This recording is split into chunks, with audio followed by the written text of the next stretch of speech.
नमस्कार. संध्याकाळच्या बातम्यांमध्ये मी विशाल पाटील आपल्या सगळ्यांचं स्वागत करतो आणि आता पाहणार आहोत सविस्तर बातमीपत्र. मुंबईमधल्या दसरा मेळाव्यासाठी राज्यभरातून शिवसैनिक निघालेले आहेत आणि राज्याच्या कानाकोपऱ्यातून मिळेल त्या वाहनानं शिवसैनिकांनी मुंबईकडे कूच केल्याचं दिसतंय. नागपूरमधून तर रेल्वेनं मोठ्या संख्येनं शिवसैनिक मुंबईच्या प्रवासाला निघाल्यात. काही शिवसैनिकांच्या रेल्वे गाड्या रात्री उशिरा तर काही शिवसैनिकांच्या रेल्वे गाड्या उद्या सकाळी मुंबईमध्ये दाखल होतील. राज्यातले शेकडो गावांमधून खासगी बस आणि एसटी महामंडळाच्या बसेसनंही शिवसैनिक दसरा मेळाव्यासाठी निघालेत, तर शेकडो संख्येनं खासगी गाड्यांमधून शिवसैनिक मुंबईच्या प्रवासाला निघालेत. शिवसैनिकांसाठी दसरा मेळावा हा खास आहे. मुख्यमंत्री एकनाथ शिंदेंचे विचार ऐकण्यासाठी शिवसैनिक मोठ्या संख्येनं बीकेसी मैदानावरती जमणार आहेत आणि यंदाचा बीकेसीवरील दसरा मेळावा गर्दीचा उच्चांक मोडण्याची शक्यता आहे.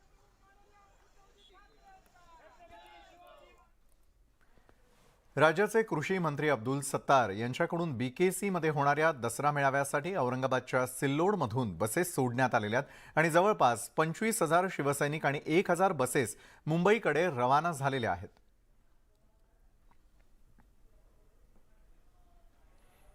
ते यावेळेला औरंगाबादच्या सिल्लोड या ठिकाणाहून टिपलेली ही ड्रोनच्या माध्यमातली दृश्य आपण यावेळेला पाहतोय. तर यावेळेला असलेली ही सर्व गाड्यांची गर्दी ही केवळ आणि केवळ दसरा मेळाव्याच्या निमित्तानं त्या ठिकाणी झाल्याचं पाहायला मिळतंय. 25,000 शिवसैनिकांनी मुंबईकडे कूच केलेली आहे. 1,000 बसेस या आता मुंबईकडे रवाना होत आहेत आणि सिल्लोड या ठिकाणाहून जवळपास 25,000पेक्षा जास्त शिवसैनिक हे शिंदे गटाच्या मेळाव्याला हजेरी लावण्यासाठी त्या ठिकाणाहून निघत असतानाची ही टिपलेली दृश्य आपण बघतोय.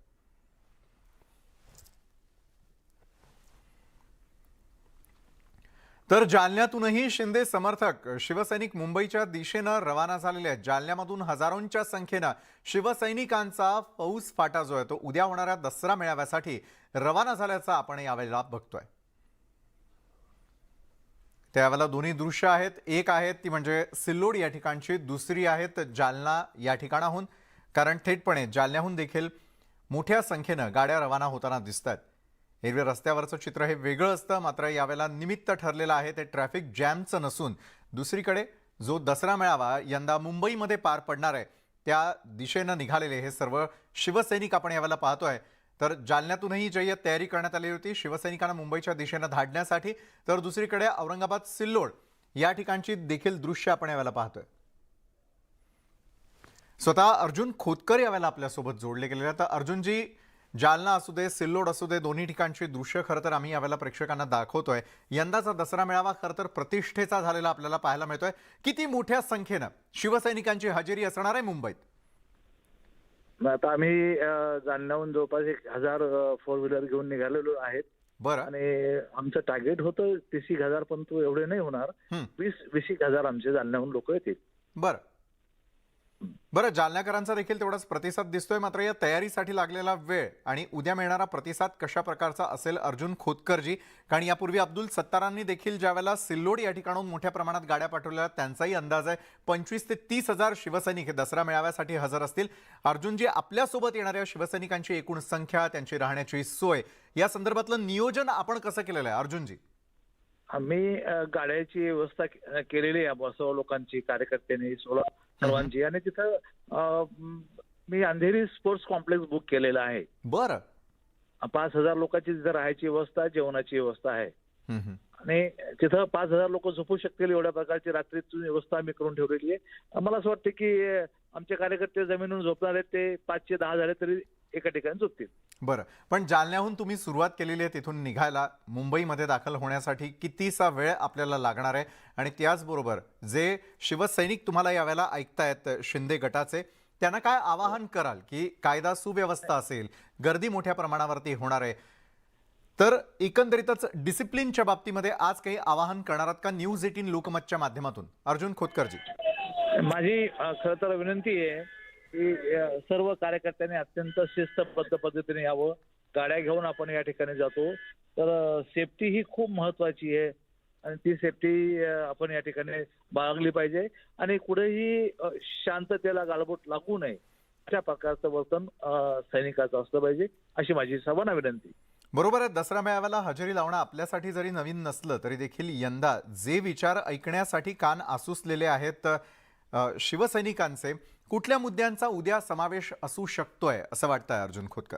मला असं वाटतं की माननीय मुख्यमंत्री आणि आता पक्षप्रमुख म्हणून जेव्हा ते बोलतील त्यावेळेस ते पक्ष म्हणून पक्षाच्या कार्यकर्त्याला एक चालना देतील किंवा ऊर्जा देतील.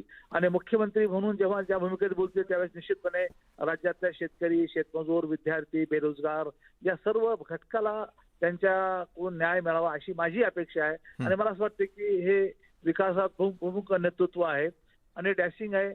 जे बोलतात ते करतात अशा प्रकारचं नेतृत्व माननीय एकनाथभाई शिंदेचं आहे आणि त्यांच्या कामावरती सवाला विश्वास आहे. ते निश्चितपणे एक चांगल्या पद्धतीनं राज्यातल्या जनतेला दिलासा देतील अशा प्रकारचं चित्र मला दिसतं.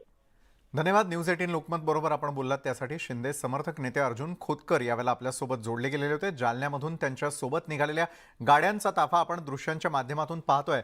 त्यांनी सांगितलेल्या आकडेवारीनुसार 4,000 गाड्या आणि जवळपास 25,000 शिवसैनिक आपण त्या ठिकाणी मुंबईच्या दिशेला घेऊन येत असल्याचं त्यांनी न्यूज 18 लोकमतशी बोलताना सांगितलं. खरं म्हणजे जो बाळासाहेबांच्या विचारांचा जो मेळावा आहे, लोक उत्सुक आहेत. सगळ्या जिल्ह्यातून तालुक्यातून लोकांची एवढी तिकडे येण्याची ओढ आहे, त्यामुळे तुम्हाला हे चित्र उद्या दिसेल. स्पष्ट आहे कोण कोणाच्या बरोबर गेलंय आणि कोणाला कोणाची आवश्यकता आहे. सिल्लोड शहरातून पूर्ण 500 गाड्या, छोट्या 500 गाड्या. मी 500ची अपेक्षा केली होती, पण आता 1000 गाड्या चालल्या आहे. अजूनही कार्यकर्ते गाड्या मागू लागले, परंतु एसटी महामंडळाकडे गाड्या नाही, कुठे प्रायव्हेट गाडी भाड्यानेही मिळत नाही. अशा पद्धतीने मला असं वाटतंय का बीकेसी मैदानावर सिल्लोडचे लोक 2 वाजेपर्यंत 30,000 लोक. मी पहिले 25ची अपेक्षा केली होती, परंतु फुलंब्री आणि कन्नड हे मिळून अजून 5,000 30,000 लोक निश्चित. सगळ्यांनाच आम्ही आवाहन केलेलं आहे की येताना सगळ्यांनी जपून आलं पाहिजे, येताना सुरक्षितरित्या आलं पाहिजे. महत्त्वाची गोष्ट म्हणजे पार्किंगची देखील व्यवस्था केलेली आहे. त्याचं आमच्या पुरतं मर्यादित सांगायचं झालं तर कुठं कुठं बसेसचं पार्किंग होणार आहे, कुठं कुठं 4 व्हीलरचं पार्किंग होणार आहे, हे सगळं आता आम्ही दुपारी जाहीर करणार आहोत. आणि म्हणून संयम राखून खरं विचारांचं सोनं बाळासाहेबांचं जे आहे ते लुटण्यासाठी बीकेसीवर शिवसैनिकांनी यावं, हे आम्ही ऑलरेडी आवाहन केलेलं आहे. कायदा आणि सुव्यवस्था बिघडणार नाही, ट्रॅफिकला अडचण होणार नाही याची दक्षता देखील आम्ही परिपूर्ण घेण्याचा प्रयत्न करतो. शिंदे समर्थकांच्या बीकेसी इथं होणाऱ्या मेळाव्यासाठी राज्यभरातून समर्थक हजेरी लावणार आहेत. नाशिक जिल्ह्यातूनही मोठ्या संख्येनं समर्थक बीकेसी इथे जाणार आहेत. नाशकातून तब्बल 337 बस आणि 424 वाहनांचं नियोजन करण्यात आलंय. जिल्ह्यामधून 40 ते 50,000 शिवसैनिक बीकेसी मेळाव्याला हजेरी लावतील असा दावा खासदार हेमंत गोडसेंनी केलेला आहे. नाशिक जिल्ह्यातून साधारणतः 350 ते 350 बसेस आणि साधारणतः 450 ते 500 छोट्या फोर व्हीलर्स जाण्याचं आज नियोजित झालेलं आहे. आम्ही सर्व जवळजवळ 15 तालुके आपल्या नाशिक जिल्ह्यामध्ये आहे आणि या 15 तालुक्याचं तालुक्याप्रमाणे नियोजन केलेलं आहे. शिवसेनेमध्ये ठाकरे आणि शिंदे असे 2 गट पडल्यानंतर पहिल्यांदाच मुंबईमध्ये 2 ठिकाणी दसरा मेळावा होतोय. आणि या मेळाव्यासाठी भंडारा इथून मुख्यमंत्री शिंदे गटाचे अपक्ष आमदार नरेंद्र भोंडेकर यांच्या नेतृत्वात शेकडो शिवसैनिक मुंबईकडे रवाना झालेत. 25 खासगी बसेस, 4 चाकी वाहनं आरक्षित केली गेलेली आहेत. आमदार भोंडेकर यांनी भगवा झेंडा दाखवून वाहनांना मुंबईच्या दिशेनं रवाना केलेलं आहे. जवळपास 2,000 लोकांमध्ये आमचे जवळपास 30 बसेसचं नियोजन आहे आणि प्रत्येक जिल्ह्याच्या प्रत्येक तालुक्यातून गावातून सगळे लोक येत आहेत आणि सगळ्यांमध्ये उत्साह आहे की शिंदे साहेबांच्या हिंदुत्वाचे जे काही विचार मांडणार आहेत ते आम्ही ऐकण्यासाठी सगळे लोक जात आहोत. मुंबईतल्या बीकेसीमध्ये होणाऱ्या दसरा मेळाव्यासाठी लातूरमधून 5,000 शिंदे समर्थक शिवसैनिक मुंबईकडे रवाना होणार आहेत आणि शिंदे गटाचे लातूर जिल्ह्यातील सर्व पदाधिकारी तसंच कार्यकर्ते स्वखर्चानं दसरा मेळाव्यासाठी आज रात्री निघणार असल्याची माहिती जिल्हाप्रमुख बळवंत जाधव यांनी दिली आहे. यामध्ये 400 महिलांचाही समावेश असून 40 ट्रॅव्हल्सची व्यवस्था करण्यात आलेली आहे. शिवसैनिकासाठी 40 गाड्या लक्झरी बसेस बुक केलेले आहे. आम्ही स्वखर्चाने लातूर जिल्ह्यातील पदाधिकाऱ्यांनी ही सर्व व्यवस्था केलेली. ह्या 40 गाड्या इथून निघत आहेत. 5,000 कार्यकर्ते, कमीत कमी 5,000 कार्यकर्ते नोंद आज माझ्याकडे झालेली आहे, जे की निघत आहे. अजूनही वाढू शकतात. आजही लोक फोन करत आहेत, भाऊ जाण्याची व्यवस्था आहे का, आम्हाला यायचं आहे. तर त्या लोकांना पासेस देणं, गाड्या रस्तेकर देणं हे काम चालू आहे. आम्ही निघतोय. बीकेसी इथल्या सभेसाठी शिंदे गटाचा नवीन टीझर जारी करण्यात आलेला आहे आणि या टीझरमधून भ्रष्टाचार, घराणेशाहीचा अंत करणार असल्याची टीका त्यांनी केलेली आहे.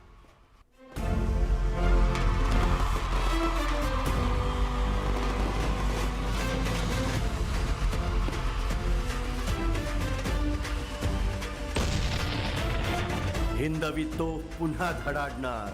शिवसेनेचा दसरा मेळावा बीकेसी बांद्रा मुंबई. शिवसेनेचे नेते स्वच्छता आणि पाणीपुरवठा मंत्री गुलाबराव पाटील यांनी शिवसेना स्फूर्ती गीत हे शिवसेनेचं नवं गाणं आज लॉन्च केलं. काल उद्धव ठाकरे यांनी आनंद शिंदे यांना घेऊन शिवसेनेचं गाणं तयार करण्याची चर्चा सुरू असतानाच आज थेट गाणं लॉन्च करून 2 गटात सुरू असलेल्या टीझर वॉरमध्ये मुख्यमंत्री एकनाथ शिंदेंनी आघाडी घेतलेली आहे. आम्ही शिवबाचे धार करी, शिवसेनेचे मान करी अशा ओळी असलेलं हे गाणं गुलाबराव पाटील यांच्या संकल्पनेनुसार प्रभारंग फिल्म्स यांनी तयार केलेलं असून आदर्श शिंदे यांनी ते गायलंय. महाराज श्रीमंत श्री छत्रपती शिवाजी महाराज की जय. जमलेल्या माझ्या तमाम हिंदू बांधवांनो, भगिनी आणि मातांनो, या मातीच्या कणा कणातून गहिवरे वास की श्वास तुझा. महाराष्ट्राच्या दाही दिशांवर दिसे तूच की भास तुझा.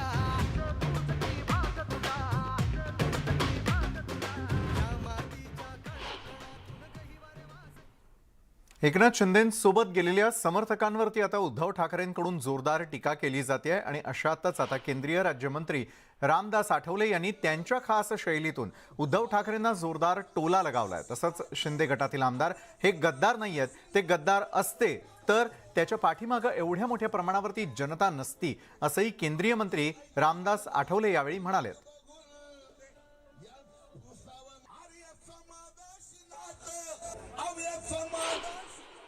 म्हणजे असे जे आरोप करतायत, म्हणजे 50 खोके बाकी सब ओके असं म्हणणारे जे लोक आहेत, तर ते मी त्यांच्यासाठी हेच म्हणेन की ज्यांचं फिरलेलं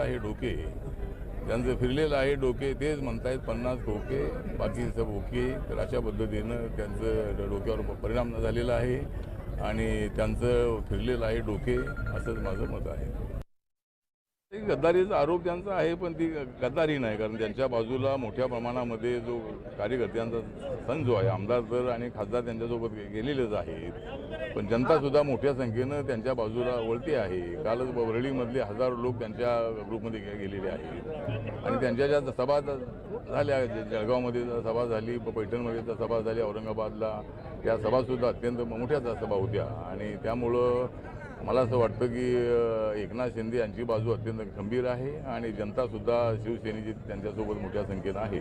माननीय उद्धव ठाकरे यांनी अत्यंत चुकीचा निर्णय घेतला आणि ते काँग्रेस राष्ट्रवादीसोबत गेले. त्यामुळे उद्याचा जो त्यांचा परवाचा सामना आहे, हा सामना अत्यंत चांगला रंगणार आहे आणि उद्धव ठाकरेंच्या आरोपांना चोख अशा पद्धतीचं उत्तर हे एकनाथ शिंदे देणार आहेत आणि एकनाथ शिंदेच्या बाजूने आम्ही आहोत. शिवसेनेच्या दसरा मेळाव्यात उद्धव ठाकरे आणि समर्थकांनी कोणतेही अपशब्द वापरल्यास कठोर कारवाईचा गर्भित इशारा उपमुख्यमंत्री देवेंद्र फडणवीस यांनी दिलाय. सभेतील भाषणं योग्य भाषेत होणं अपेक्षित असून काहीही चुकीची वक्तव्य झाली तर कायदा त्याचं काम करणार असा इशाराच उद्धव ठाकरेंचं नाव न घेता फडणवीसांनी दिलेला आहे. तर मुंबईमध्ये होणाऱ्या दसरा मेळाव्याच्या पार्श्वभूमीवर कायदा सुव्यवस्था चोख ठेवणार असल्याचं उपमुख्यमंत्री देवेंद्र फडणवीसांनी स्पष्ट केलं. तसंच गर्दीचा फायदा घेऊन कुणी चुकीचं काम करू नये म्हणून काळजी घेणार असल्याचंही त्यांनी स्पष्ट केलंय.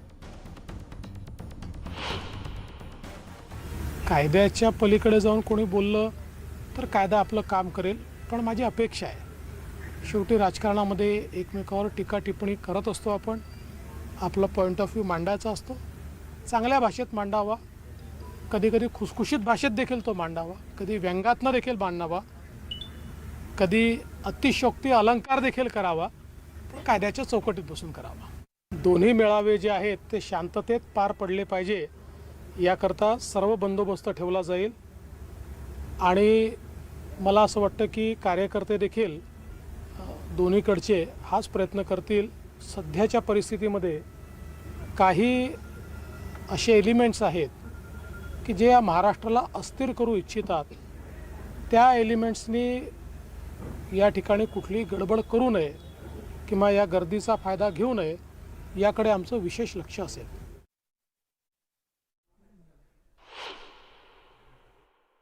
उद्धवजी कधी आपल्या भाषेची पातळी सोडत नाही हे आपण अनेकदा पाहिलं आहे. त्यामुळे इतर ज्या नेत्यांना भाषणं देतील त्यांनीसुद्धा त्याचं भान ठेवावं. आपल्याला विचाराचं सोनं लुटायचं आहे. आपल्याला कोणाच्या कॅरेक्टरचं चिरफाड करायची नाही आहे. त्याची चिरफाड जी जनता आहे, जी लोकशाही आहे, ती नक्कीच करतील. कारण मराठी भाषा समृद्ध आहे. शिवसेना ठाकरे समर्थकांची काल शिवसेना भवनात दसरा मेळावा पूर्वतयारीची बैठक झाली. मात्र या बैठकीत दसऱ्याआधीच शिमगा झाल्याचं समजतंय आणि बैठकीत सिद्धेश रामदास कदम अजूनही युवा सेनेच्या कोअर कमिटी कार्यकारिणीत कसे आहेत असा प्रश्न विभाग प्रमुख सुधाकर सुर्वे आणि विलास पोतनीस यांनी उपस्थित केला. त्यावर शिवसेनेचे नेते अनिल देसाई आणि विनायक राऊत यांनी हे आश्चर्य व्यक्त करत युवासेना सचिव वरुण सरदेसाई आणि सूरज चव्हाण यांना जाब विचारला. वरुण सरदेसाई आणि सूरज चव्हाण यांनी यावर लवकरच शिवसेना पक्षप्रमुख उद्धव ठाकरे यांना विचारून निर्णय घेऊ असं उत्तर दिलेलं आहे. या प्रकारावरून युवासेनेच्या कार्यपद्धतीवरती राग व्यक्त करण्यात आल्याची माहिती आहे.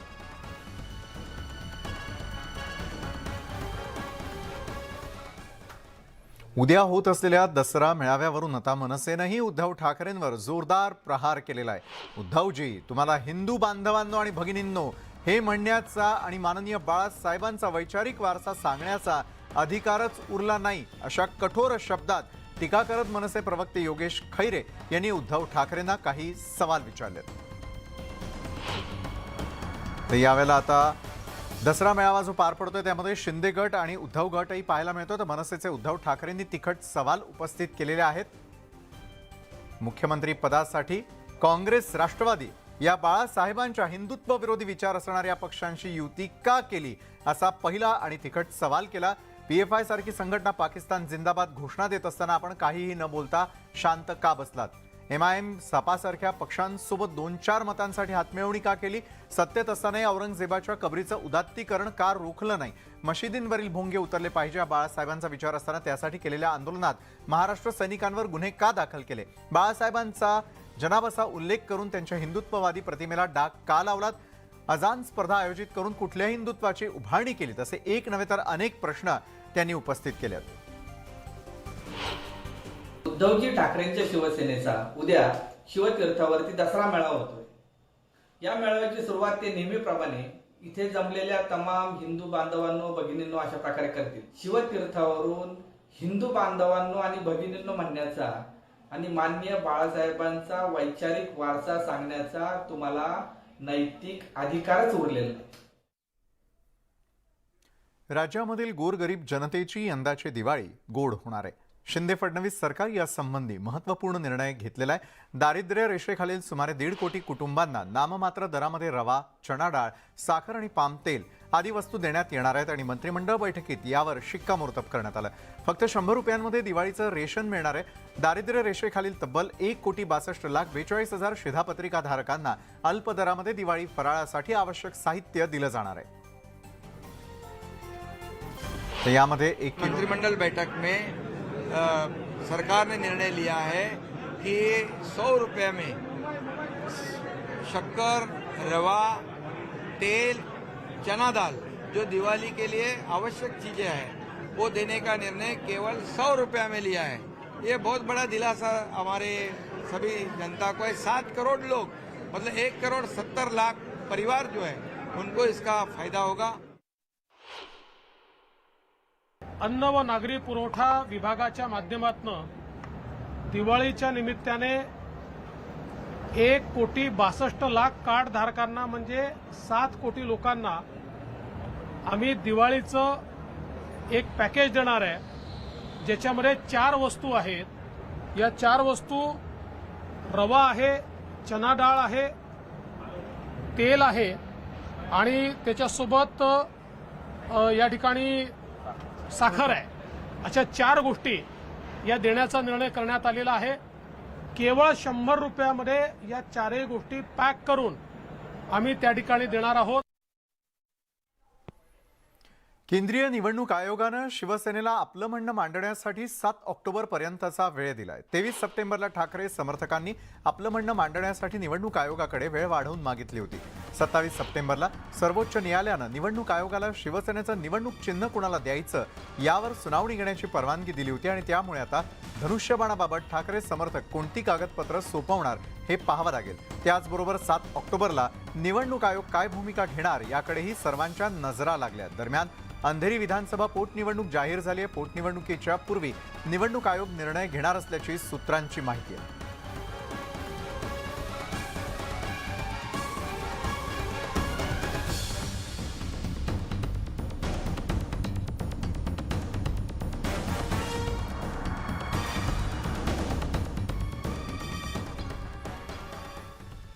राज्याचे माजी गृहमंत्री अनिल देशमुख यांना हायकोर्टानं जामीन मंजूर केलेला आहे. ईडीकडून दाखल गुन्ह्यात अनिल देशमुख यांना जामीन मंजूर करण्यात आला. मात्र सीबीआयकडून दाखल गुन्ह्यात त्यांना दिलासा मिळालेला नाहीये. सीबीआयकडून दाखल गुन्ह्यात त्यांना जामीन मिळालेला नाहीये. त्यामुळे अनिल देशमुख यांच्या सुटकेबाबत प्रश्नचिन्ह आहेत. 1 लाखांच्या जातमुचलक्यावरती त्यांना हा जामीन मंजूर करण्यात आला. तर ईडी सुप्रीम कोर्टात जाणार असल्यानं जामिनाला 13 ऑक्टोबरपर्यंत कोर्टानं स्थगिती देण्यात आलेली आहे.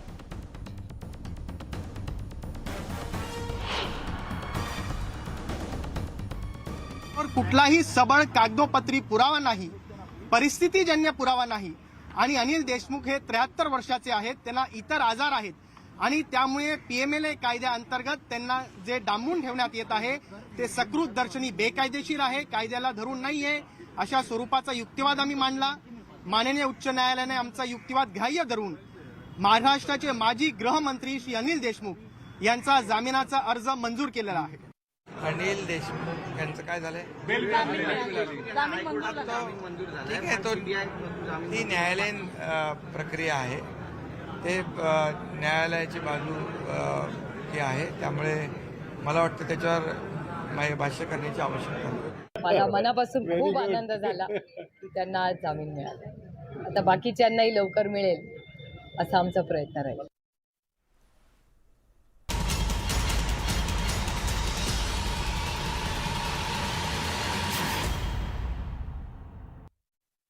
दसरा मेळाव्याची सगळी तयारी सुरू झालेली आहे. शिवाजी पार्कमध्ये उद्धव ठाकरे आणि बीकेसी मध्ये मुख्यमंत्री एकनाथ शिंदेची रॅली होणार आहे.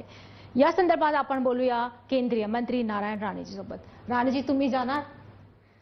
नाही, एकनाथ शिंदेजींनी बोलवलं तर मी जाईन. भारतीय जनता पक्षाची परवानगी घेईन आणि मी जाईन. पण त्या दोघांचा मेळावा शक्ती प्रदर्शन आहे दोघांचं, त्यामुळे दोघांचा झालेला बरा. त्यामुळे मध्ये बीजेपीने आम्ही जाऊ नये असं मला वाटतंय. आता पाहूया दोघांचं शक्ती प्रदर्शन कोण किती प्रमाणात करतो, कोण सरस होतं ते पाहूया आपण. पण या दसरा मेळाव्यामध्ये शिवसेना जे उद्धव ठाकरे गटाची आहे त्यांना एनसीपीने सपोर्ट केलेला आहे. एनसीपी, काँग्रेस आणि काही पक्ष असतील ते सगळ्यांनी शिवसेना सपोर्ट केला. का शिवसेना वीक आहे ना, कमजोर झाली आहे. आता लोक राहिली नाही, आमदार राहिले नाही, खासदार राहिले नाही, म्हणून सगळे मदत करतायत त्यांना. आणि एकनाथ शिंदेना 40 आमदारच बरोबर आहेत, तशी मदती गरज नाही. त्यांची स्वतःची ताकद आहे महाराष्ट्रात, त्यामुळे त्याला मदतीची गरज नाही आहे. त्यांच्याबरोबर तसं सत्तेमध्ये भारतीय जनता पक्ष सोबत आहे. पण तुम्हाला काय वाटतं की उद्या जे शक्ती प्रदर्शन होणार आहे त्यामध्ये बाजी कोण मारणार? बाजी एकनाथ शिंदे मारणार, मुख्यमंत्री मारणार. मला वाटतं की आज पण जे मुंबईच्या आणि कोकणच्या शिवसैनिक जे आहे ते शिंदे सोबत आहे. हो, शिंदे सोबतच राहणार. मुख्यमंत्री आहेत, तेही ठाण्याचे आहेत. ठाणा पण कोकणातच येतं आणि त्यामुळे कोकणी माणूस शिवसेनेबरोबर उद्धव ठाकरेंबरोबर जाणार नाही. त्याला कारण 2.5 वर्षात कोकणासाठी उद्धव ठाकरेंनी काय केलं? शिवसेनेच्या जन्मापासून कोकणी माणूस शिवसेनेत आहे. त्या शिवसैनिकांच्या रोजीरोटीचा प्रश्न, बेकारीचा प्रश्न शिवसेनेने काय हाताळला? ही मुंबईमध्ये बरेचसे बिल्डर आहेत जे उद्धव ठाकरेंची गुंतवणूक आहे, तिथल्या असल्या शिवसैनिकांना उद्ध्वस्त करण्यात आलं, त्यांची घरं खाली करून घेण्यात आली, तिथे नवीन इमारती झाल्या. मराठी माणसाचा विचार झाला नाही, ना नोकरीमध्ये ना घरामध्ये. मग जवळपास 55-56 वर्ष ज्या शिवसैनिकांना आपला सर्व आयुष्य शिवसेनेत घालवलं त्यांना काय मिळालं नाही. एक मराठी माणसाच्या नावावर, शिवाजी महाराजांच्या नावावर याने दुकान उघडलं आणि 2.5 वर्षामध्ये पैसा कमवायचा एकमेव धंदा त्यांनी चालू केला. कारभार नाही, मंत्रालयात नाही, वर्षावर नाही, असला कसला मुख्यमंत्री. महाराष्ट्राच्या इतिहासात सगळ्यात बोगस आणि निष्क्रिय मुख्यमंत्री म्हणजे उद्धव ठाकरे. पण तुम्हाला वाटतं की जे बाळासाहेब ठाकरे आणि शिवाजी पार्क ची एक आठवण आहे, त्यामुळे याचा फायदा जे आहे उद्धव ठाकरेंना होणार? एक बघा, साहेब आज नाहीयेत. साहेबांची शिवसेना जी आम्ही शिवसेनेत होतो, साहेबांचे विचार आचार वेगळेच होते. त्यांच्यातला एक गुण उद्धव ठाकरेमध्ये नाही. एक गुण मध्ये जेव्हा शिंदे गटाने साहेबांचे फोटो बिटो लावायला लागले तर हा बोलायला लागला की आता माझे वडील पण चोरी करायला लागलेत, माझ्या वडिलांची चोरी करायला लागली. अरे वडिलांना सांभाळता आले नाही, वडिलांचे विचार सांभाळता आले नाहीत, मग दुसरे तरी साहेबांचे विचार आणि समाजसेवा करतात, लोकांचं काम करतात, हिंदू धर्माचं काम करतात, मराठी माणसासाठी काम करतात. तू काय केलं साहेबांचा मुलगा असून? काहीच नाही केलं. पेटे आणि खोके, त्याच्या पलीकडे काय? कोण विचारणार नाही.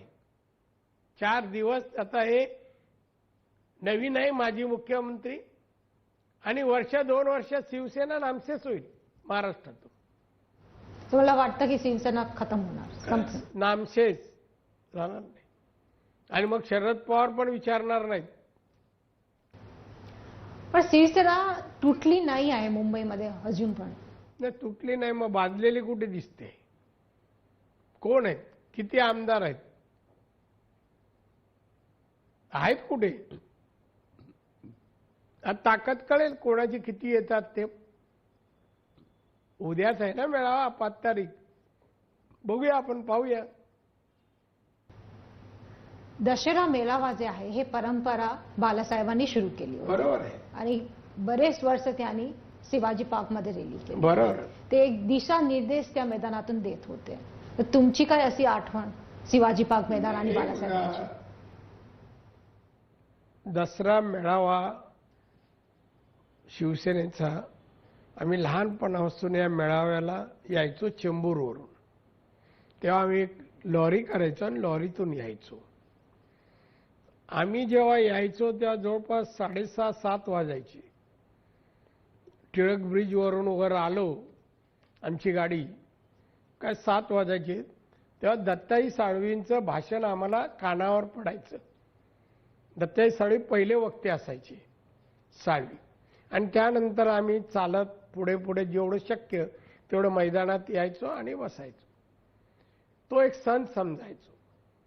दिवाळीला आम्ही कपडे शिवायचो ते वेगळे, पण दसरा मेळाव्यासाठी जायचं आहे, आपल्याला कपडे नवीन शिवायचे आहेत, ही तयारी आम्ही अगोदरपासून करायचो आणि आम्हाला आनंद वाटायचा. आज साहेब नवीन विचार देणार आणि त्या विचारातून आम्हाला महाराष्ट्रात काम करता येईल, लोकांचे प्रश्न सोडवता येईल असं आम्हाला वाटायचं.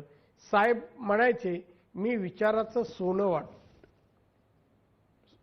आपण सोनं देतो दसऱ्याला, पण साहेबांचं विचाराचं सोनं ते द्यायचे. आता यांच्याकडे विचारत नाही तर सोनं कुठलं? विचार नाही, आचार नाही, काय नाही यांच्याकडे. त्यामुळे ती शिवसेना साहेबांची ती नाहीच आहे, नाहीच आहे. पण तुम्हाला तेव्हा कधी वाटलं होतं की तुम्ही त्या शिवाजी पार्क मंचावर कधी भाषण करणार? जेव्हा मी केलंय, म्हणजे साहेब असताना मी नेता झालो होतो, मुख्यमंत्री साहेब असताना साहेबांनी केलं मला. नेताही केलं आणि शिवाजी पार्कवरून मी भाषण केलंय. कधी बालासाहेबांनी तुमच्या भाषणाचं कौतुक केलं? नाही, कौतुक केलं ते म्हणणार नाही मी काय, पण मी भाषण केलं. भाषण ज्याला जो बोलू शकतो शिवाजी पार्कला अशातलाच परवानगी मिळते. आता हे जबरदस्ती हातवारे करतायत, वाक्य कुठे आणि 2 हात पसरतात कुठे. आता उद्धव ठाकरेचा फोटो पाहिला का, 2 हात पसरतो, द्या अजून द्या, पोट भरलं नाही 2.5 वर्षात. काय संबंध हातवर, कशाचे हातवारे, काय बोलतो त्याला काय अर्थ तरी आहे का? काय विचार देणार मराठी माणसाला, काय हिंदुत्वालाचे विचार देणार? गद्दारी तर केली हिंदुत्वाची मुख्यमंत्री पदासाठी, आता काय बोलणार त्याच्यावर? तर हा शिवाजी पार्क मैदान आणि दशेरा रॅलीच्या काही अशी काही वेगळी आठवण तुमची? नाही, वेगळी आठवण आता आम्ही घडलोच हे शिवसेना प्रमुखांमुळे घडलो, शिवसेनेमुळे तेव्हा घडलो. आणि दसरा मेळावा हे आम्ही समजायचो की त्या दिवशी दसऱ्या मेळाव्याच्या निमित्ताने शिवाजी पार्कवर साहेबांना पाहता येईल, ऐकता येईल आणि म्हणून त्या दिशेने आम्ही जायचो. त्यामुळे त्यांचं भाषण ऐकणं हे आमच्यासाठी मेजवानीच असायची.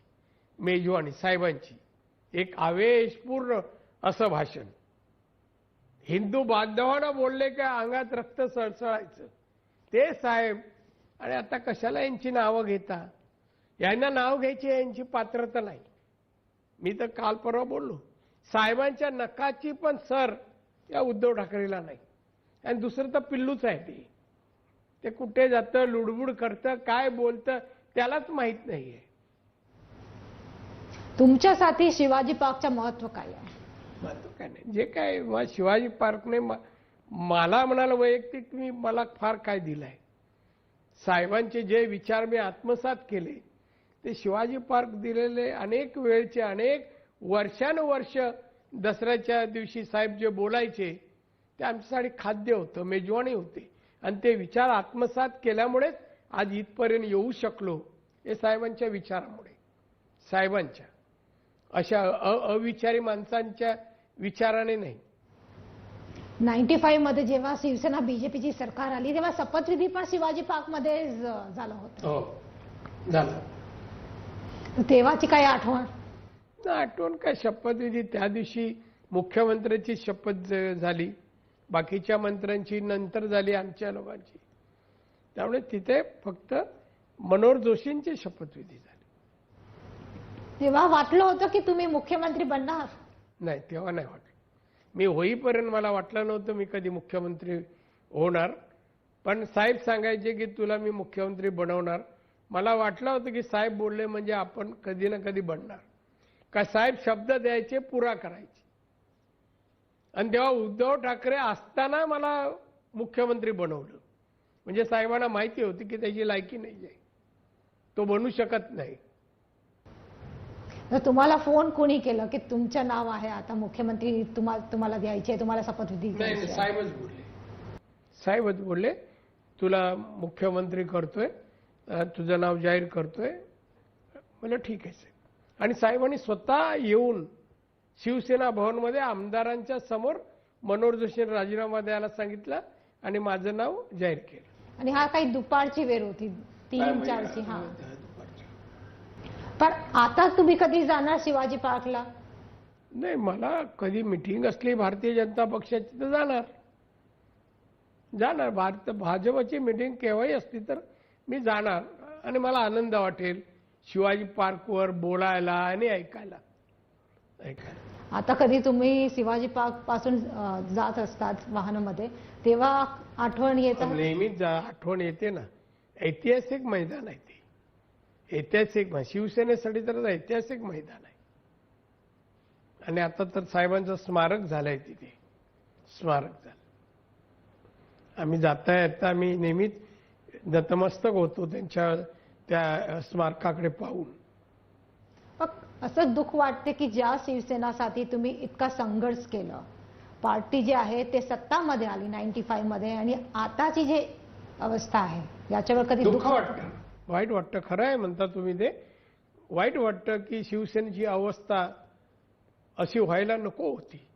साहेबांनी लावलेलं हे रोपटं वटवृक्ष झालं आणि नंतरची ही दशा पाहिल्यानंतर वाईट वाटतं. पण याला कारणीभूत सगळ्याला उद्धव ठाकरे त्याचं कुटुंब आहे. त्यात साहेबांचा काही दोष नाही. राणेजी, तुम्ही आमच्यासोबत बोलत thank you very much. Thank you.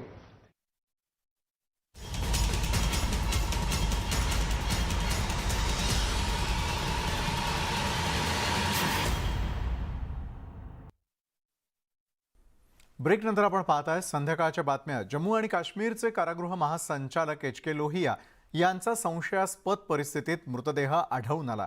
Lohia यांचा मृतदेह उदयवाला इथल्या त्यांच्या एका मित्राच्या घरी संशयास्पद स्थितीत सापडलेला आहे.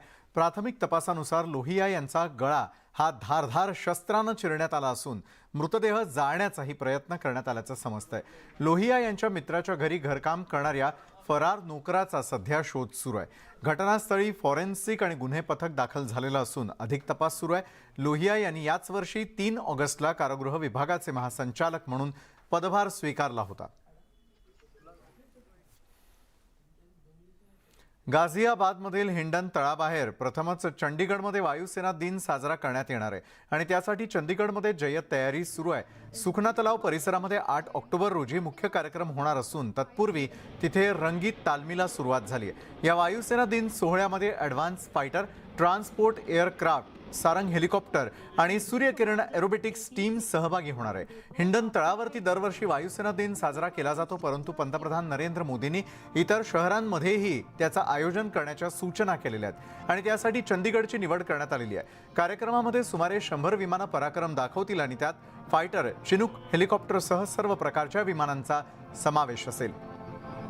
On the right is Wing Commander Hafizullah. The formation brings to forefront the workhorses of the tactical and strategic lift power of Indian Air Force. I-30s is and leader of MiG-29s is. ब्रेकनंतर आपण पाहताय संध्याकाळच्या बातम्या. Reliance Strategic Business Ventures Limited, Reliance Industries लिमिटेडची पूर्ण मालकीची उपकंपनी आणि सन्मिना corporation यांनी भारतामध्ये इलेक्ट्रॉनिक्स हब तयार करण्यासाठी संयुक्त उपक्रम स्थापन करण्याची घोषणा केली आहे. रिलायन्स सन्मिनाच्या विद्यमान भारतीय युनिटमध्ये 1670 कोटी रुपयांची गुंतवणूक केली जाणार आहे आणि या संयुक्त उपक्रमात रिलायन्सचा 50.1% हिस्सा असेल तर उर्वरित 49.9% सन्मिनाकडे असेल. JV 5G cloud infrastructure, hyper scale data centres यासारख्या कम्युनिकेशन्स नेटवर्किंगला प्राधान्य देण्यात येणार आहे. तर आरोग्य प्रणाली, औद्योगिक आणि संरक्षण आणि एरोस्पेस सारख्या उद्योगांसाठी उच्च तंत्रज्ञान हार्डवेअर देखील तयार केलं जाणार आहे. कंपनीनं याचे वर्णन पंतप्रधान मोदींच्या मेक इन इंडिया विजनच्या अनुषंगानं केलेलं आहे. रिलायन्स जिओचे संचालक आकाश अंबानी यांनी याबाबत बोलताना सांगितलं की भारतामधील उच्च तंत्रज्ञान उत्पादनाच्या महत्त्वाच्या बाजारपेठेमध्ये प्रवेश करण्यासाठी सन्मिनासोबत काम करताना आम्हाला आनंद होतोय. या भागीदारीद्वारे आम्ही भारतीय आणि जागतिक मागणी पूर्ण करताना भारतामध्ये नाविन्य आणि प्रतिभा चालवण्यास सक्षम होऊ असा विश्वास त्यांनी व्यक्त केला. चेन्नईमधील सन्मिनाच्या 100 एकर कॅम्पसमध्ये सुरुवातीला सर्व बांधकाम केलं जाईल. भविष्यामध्ये त्यांचा विस्तारही होऊ शकतो.